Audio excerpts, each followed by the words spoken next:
The transport ship shuddered as it docked with Carax's Prime. General Han Jiwoo felt the familiar jolt but kept her face blank. She sat still on the metal bench in her small cell. Her wrists were bound by energy restraints that glowed blue against her skin. 6 months had passed since her capture. 6 months of being moved from ship to ship, facility to facility. Now she had finally arrived at her destination, the most secure prison in Krell space. The cell door slid open with a hiss. 4 Krell guards entered, their insect-like bodies towering over her human frame. Their hard outer shells clicked as they moved. The light reflected off their compound eyes. "Stand, human," ordered the first guard. His words came through a small device on his chest that translated his clicks and whistles. Han rose slowly. Her body ached from the long journey, but she showed no pain. The prison uniform they had given her was too large, making her look smaller than she was. But even after months of poor food and little exercise, she stood straight and strong. "The mighty General Han," said another guard, moving closer. "Killer of thousands. Not so powerful now." Han said nothing. She looked at them with calm eyes. Her silence made the guards nervous. They had expected anger or fear. The guards surrounded her and led her out of the transport ship. They walked through a long, cold hallway made of black metal. The station was huge, bigger than any prison she had seen before. As they walked, Han took note of everything. She counted the steps between security doors. She saw where cameras were placed. She noticed how many guards stood at each checkpoint. Most prisoners would look for ways to escape. Han was looking for something else. They stopped at a large door. It opened to reveal a command center. Maps and screens covered the walls. Krell officers moved from station to station, monitoring different parts of the prison. In the center stood a larger Krell. His shell was darker, marked with gold symbols. 17 different marks, one for each species the Krell had conquered. This was Warlord Taiho, commander of the Krell forces that had fought at Proxima Centauri. "General Han Jiwoo," said Taiho, his translator making his voice sound almost pleased. "The human who destroyed half my battle fleet." Han met his gaze. "Warlord Taiho, we meet again." "Yes, though under different circumstances." Taiho moved closer, studying her. "The last time I saw you, you were on your command ship, giving orders that killed 20,000 of my warriors.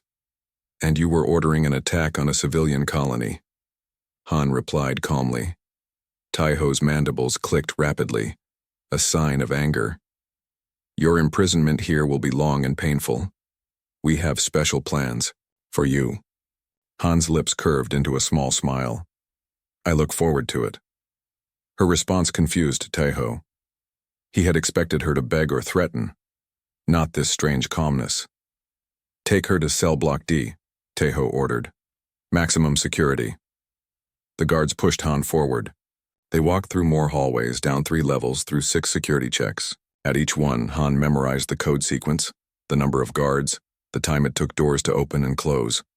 Other prisoners watched as she passed. Some were species she recognized, Arcturians, Vega colonists, even a few humans. Others were alien to her. They all had the same defeated look in their eyes. Han showed no defeat. She walked as if she were inspecting troops, not being led to a cell. They reached cell block D. It was deep in the station, far from escape routes. The perfect place to hold dangerous prisoners. The perfect place to hide important systems. "Your new home, General," said the lead guard, pushing her into a small cell. "Get comfortable. You'll be here for the rest of your life." The door slid, shut with a heavy thud.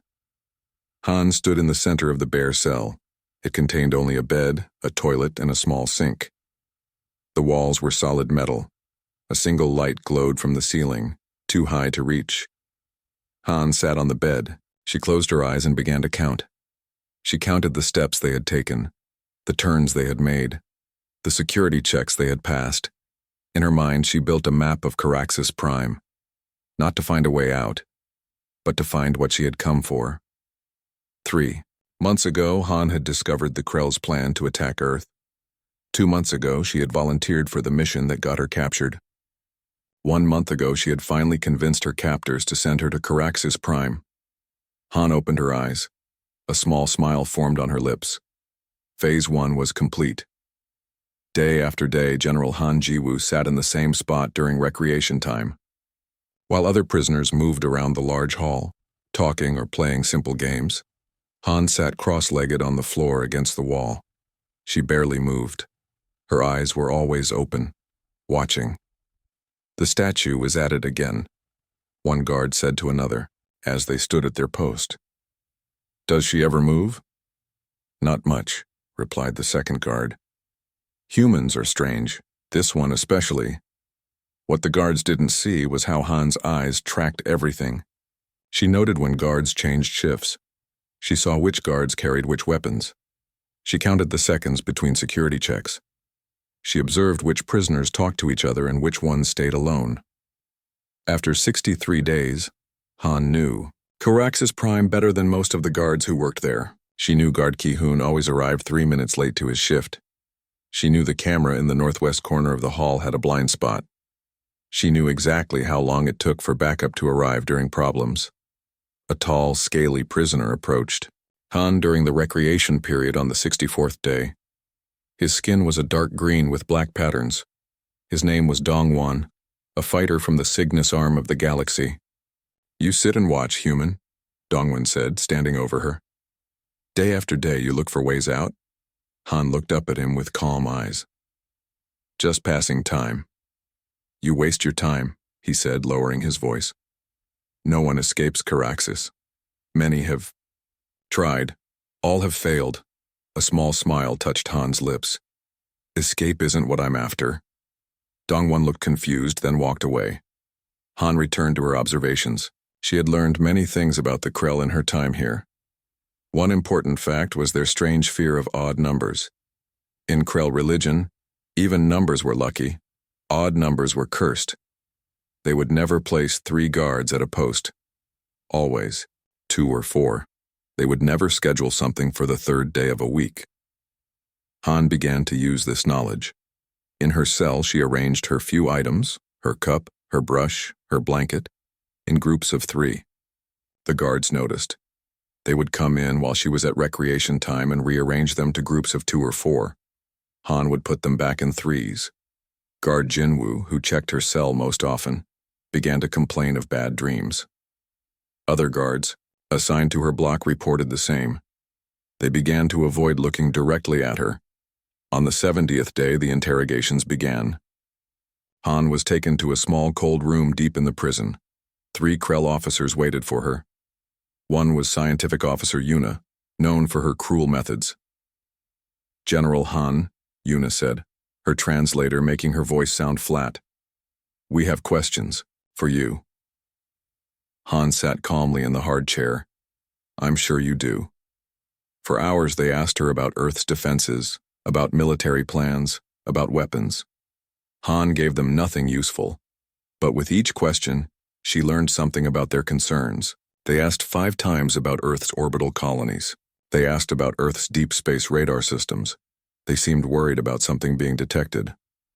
"Our sources say Earth is building new weapons," said Officer Yuna. "Tell us what you know."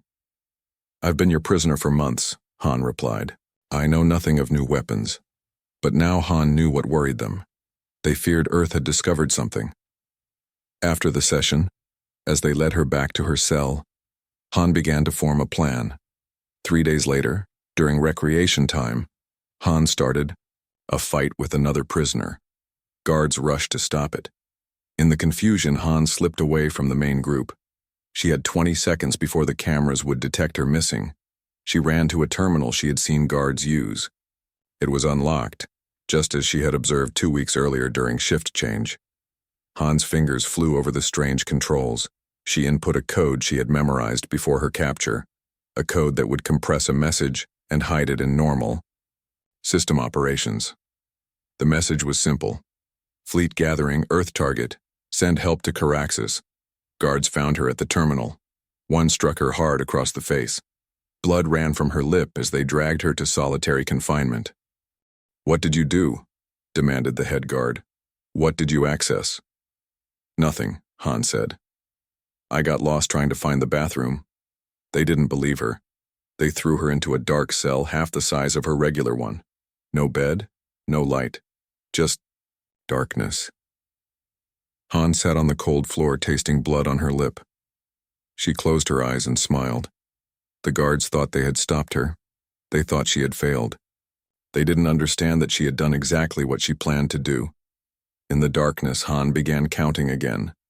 Counting the days until Terran forces would receive her message. Counting the days until the next phase of her plan could begin. The guards called her the Statue. They had no idea she was actually the architect of their destruction. 3 months passed in Caraxes Prime.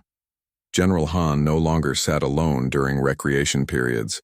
She had become a center of quiet power among the prisoners. The Krell guards watched with growing concern as alien prisoners from different worlds began to gather around her. She offers hope, whispered Nari, a blue-skinned prisoner from the water worlds. She offers strength, said Hyun, a tall prisoner with 4 arms. Han spoke little, but when she did, others listened. She learned their stories, their grievances, their talents. She remembered everything. The Krell never saw these prisoners as threats. They were just inferior beings to be controlled. This blindness was their weakness, and Han used it well. In the guard room, Security Chief Minseo clicked his mandibles nervously as he spoke to Warlord Taiho. The human is dangerous, Minseo said. Not in the usual way. She doesn't fight, she doesn't try to escape. But prisoners change when they talk to her. Taiho turned his large compound eyes toward the security footage. On the screen, Han sat calmly, as other prisoners gathered nearby. What harm can she do? Taiho asked. She is just one human female. We control everything here. She spreads discord, Minseo insisted. 3 fights broke out last week in her cell block. Always after she spoke with the fighters. Taiho's interest grew. He had not forgotten how this human had destroyed half his fleet. What do you suggest? Enhanced interrogation protocols, break her will completely, and transfer her to maximum security wing where we can watch her more closely. Taiho clicked in agreement. Make it happen. I want to observe personally. When the guards came for Han, she did not resist. They took her to a new cell in the maximum security wing, deep in the heart of the station. The cell was smaller, with constant surveillance. But Han smiled slightly as they locked her inside. The maximum security wing was exactly where she wanted to be.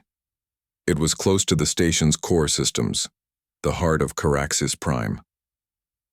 2 days later, a young Krell entered her cell. Unlike the older Krell with their dark, hardened shells, this one's exoskeleton was still pale and slightly soft. She wore the marks of a science officer on her armor. I am Officer Jisoo, she said, her translator making her voice sound gentler than most Krell. I will be overseeing your interrogation sessions. Han studied the young Krell. You're different from the others. Jisoo tilted her head. How so? You look at me. The others look through me. Jisoo moved closer. She seemed curious, rather than threatening. Your species fascinates me. Your adaptability, your creativity, your persistence. Most Krell see us as pests to be eliminated, Han said carefully. I don't share the Empire's view that humans are evolutionary mistakes, Jisoo admitted quietly, checking to make sure no one was listening. I've studied your history. Humans have survived challenges that would destroy most species. Han recognized an opportunity when she saw one. Perhaps we could discuss our differences sometime. I'd like to understand the Krell better. Jisoo seemed pleased. I would like that. Over the next 3 weeks, Jisoo visited Han's cell often. Their conversations started as scientific discussions but grew more personal. Han learned about Krell society, their technology, their beliefs. Most importantly, she learned about the station's systems from Jisoo's casual comments. During these weeks, Han also sent messages to her allies in other cell blocks through a tapping code she had taught them. When the time came, they would be ready. On the 22nd day in maximum security, Han put her plan into action. During a routine visit, she asked Jisoo about an ancient Krell text. "The manuscript is in my personal database," Jisoo said. "I could show you on my tablet." When Jisoo accessed her tablet, Han watched carefully as she entered her security code. Her photographic memory captured each digit. That night, the lower levels of Caraxes Prime erupted in violence. Prisoners fought with guards and each other. Alarms blared throughout the station. It was chaos, exactly as Han had planned. As guards rushed to contain the riot, Han used a small tool she had crafted from her meal tray to open her cell door. The code she had memorized from watching Jisoo worked perfectly. Han moved quickly through the empty corridors. She knew exactly where to go. In a small maintenance room, she found an access panel to the station's central processor. Using Jisoo's security code, she gained entry to the system. From memory, Han entered a complex sequence of commands, a virus she had memorized before her capture. The virus would lie dormant in the system for exactly 30 days before activating. When guards finally found her, Han was sitting calmly outside the maintenance room. She offered no resistance as they dragged her away. "What did you do?" They demanded, striking her repeatedly. "Nothing that can be undone," Han replied. In his command center, Warlord Taiho watched the security footage with growing rage. But the system scans showed nothing unusual. The Krell technicians found no evidence of tampering. Back in solitary confinement, bruised and bleeding, Han closed her eyes and smiled. Phase 1 was complete. The virus was in place. Now she just needed to wait. Alarms sounded throughout Caraxes Prime. Red lights flashed in the corridors. Krell officers rushed to their stations, their hard shells clicking against the metal floors as they ran. In the command center, Communications Officer Jihi bent over her console. Her antennae twitched nervously as she studied the readings. "Warlord, approaching vessels at perimeter," she reported, her translator making her voice sound sharp with worry. "Human signatures detected." Warlord Taiho moved quickly to the main screen. The display showed 3 small ships entering the outer defense zone of Caraxes Prime. "Identification?" he demanded. "Terran military vessels," Jihi replied. "Small class, likely a rescue team." Taiho clicked his mandibles. The sound echoed through the command center, a sign of excitement among the Krell. After months of waiting, the humans had finally come for their precious general. "Prepare all defense systems," Taiho ordered. "I want prisoners on complete lockdown. No one moves between sections." He turned to his second-in-command. "Bring General Han to the command center. I want her to watch as we destroy her rescuers." 4. Guards soon arrived with Han. Her hands were bound behind her back. After 30 days in solitary confinement, she looked thinner, but her eyes were as alert as ever. The guards forced her to kneel before Warlord Taiho. "Your people have come. For you, General," Taiho said, gesturing to the screen. A touching but futile gesture. Han looked up at the display. 3 small Terran ships moved slowly toward Caraxes Prime. They made no attempt to hide themselves. 3 ships? Taiho continued, his voice mocking. "Against our fortress? With our defense grid and 200 warships stationed nearby?" Han didn't answer. She simply studied the screen with great interest. "Nothing to say, General?"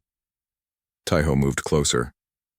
"No last words before your would-be rescuers are destroyed?" Han finally looked at him, a small smile forming on her lips. "They're not here to rescue me." Before Taiho could respond, warning lights began flashing across every console in the command center. Screens flickered. Systems began shutting down one by one. "What is happening?" Taiho demanded. "Defense grid is failing," reported a panicked officer. "Weapons systems offline. Communications disrupted." "How?" Taiho shouted. "Fix it now." "We can't," said another officer. "Something is blocking all commands. The system isn't responding." Taiho turned to Han, suddenly understanding. "What have you done?" Han stood up slowly, despite her restraints. "Your first mistake was capturing me," she said calmly. "Your second was bringing me here." The station shuddered. Somewhere deep in its core, explosions had begun. The virus Han had uploaded was not just shutting down systems, it was overloading them. Impossible, Taiho said. Our systems are protected. No prisoner could access them. You underestimated humans, Han replied. That's your greatest weakness. You think, because we're physically weaker, we're inferior. Another explosion rocked. The station, larger than the first. Emergency lights flickered. Do you know why humans have survived despite being physically weaker than most spacefaring species? Han asked. She didn't wait for an answer. We plan, we adapt. We use our enemies' strengths against them. On the screen, the 3 small ships had stopped moving. They simply waited at the edge of the defense perimeter. Those ships aren't a rescue team, Han explained. They're a signal, as if responding. To her words, hundreds of new signals appeared on the long-range scanners. The entire screen lit up with approaching vessels. The Terran battle fleet, Han said. All of it. Taiho's compound eyes widened as understanding dawned. This was your plan all along. You wanted to be captured. Han nodded. For years, the Krell have hidden behind their impenetrable defense network. We could never locate your command center, the heart of your military operations. The station shook again. More alarms sounded. Officers shouted reports of failing systems and approaching ships.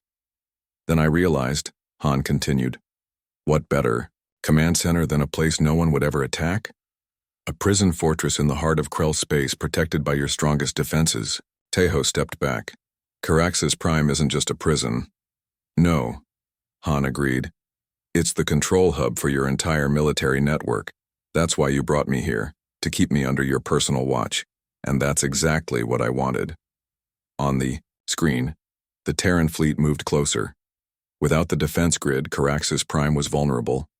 The nearby Krell ships were trying to respond, but without central command, they moved in confusion. The virus I planted isn't just shutting down your defenses, Han explained. It's transmitting your entire battle plan for the invasion of Earth to our fleet.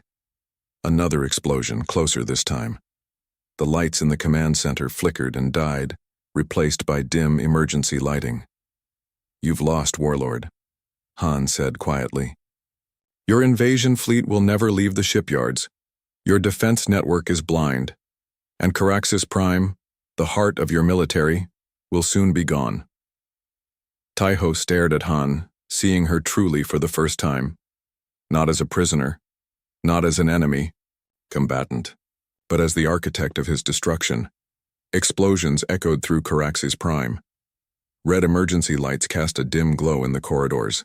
The once mighty station was dying. Warlord Taiho grabbed General Han by the arm and pulled her into his private chambers. He locked the door behind them. Outside, Krell officers ran in panic as systems failed throughout the station. We need to talk, Taiho said.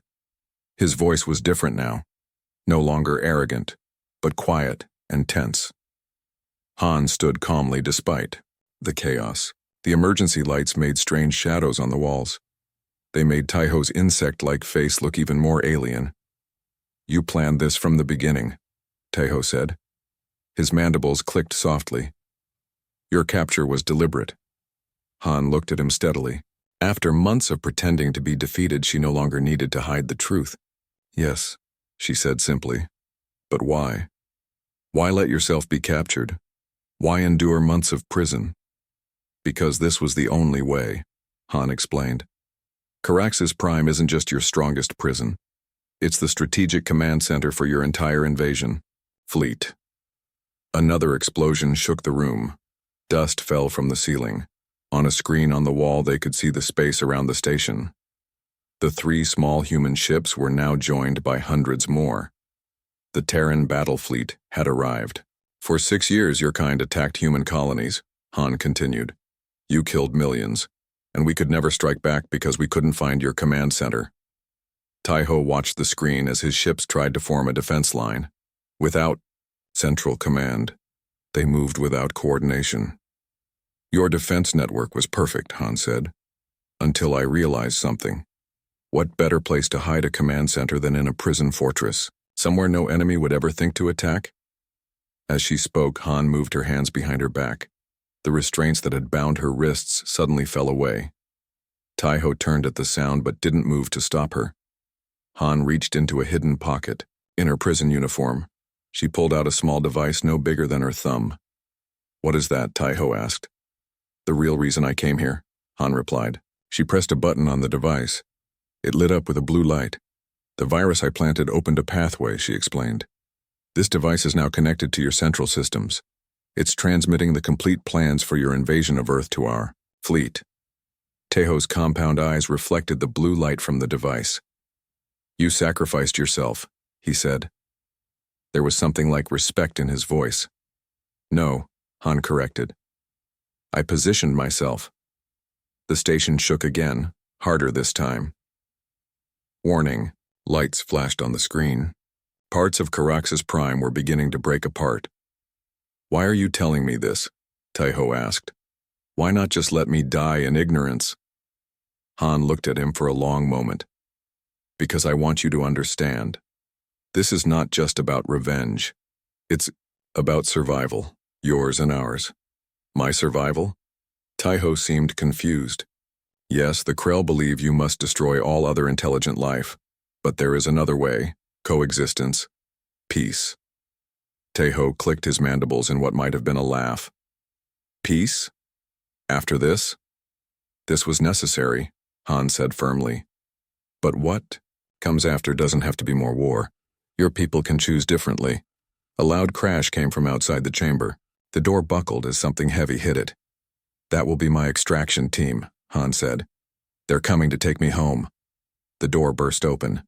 4 humans in battle armor rushed in, weapons ready. "General Han," called the lead soldier. "Are you all right?" "I'm fine, Captain," Han replied. She turned back to Taiho. "You imprisoned a human general in your strongest fortress. That was your final mistake." The soldiers surrounded Han protectively. They eyed Taiho with suspicion, but didn't fire. "What about him?" asked the captain, nodding toward Taiho. Han considered the Krell warlord for a moment. "Bring him. He's our prisoner now." "Is that wise, General?" the captain questioned. "Sometimes, Captain, the strongest move isn't killing your enemy. It's showing them a better path." Together they moved through the burning station toward the hangar bay. Krell guards they encountered either surrendered or fled. The once mighty fortress was in ruins. In the hangar, a Terran ship waited with engines running. As they boarded, Han looked back at Carax's Prime one last time. Fires burned throughout the station. The command center for the planned invasion of Earth was destroyed. The ship lifted off and sped away. Through the viewport, Han watched as more Terran ships arrived. The Krell fleet was surrounded. Without their command center, they had no chance. Han closed her eyes and finally allowed herself to feel tired. For months she had played the patient prisoner. For months she had hidden her true purpose. Now it was done. She had never sought escape. She had never planned to run away. From the very beginning she had come for one thing only: victory. The end.